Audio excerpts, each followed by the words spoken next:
Hello there, welcome to DaveTech YouTube channel, and in this video, I will show you how to download and install APKSum to your Android TV without any problem.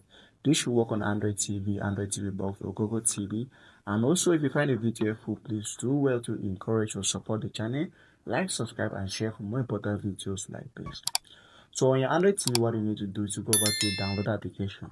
Now, if you don't have to download on your Android TV, check the description of this video. There is a link there that advice is going to help you to install downloader to your Android TV. So after installing downloader, just go ahead and type in this code. Once you launch it, the code is 14252. 14252. Once you type in the code, just go ahead and launch it. And what is going to happen is that you are going to be redirected to the APK Sum site where you can get the application, or you can use the site, whatever option that you find.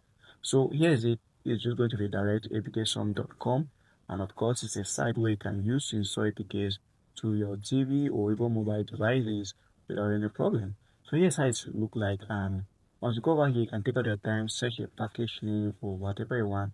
Once you're here, browse through, but so far this is how to get the application to your Android TV. So that's about the video. If you like it, subscribe for more important videos like this.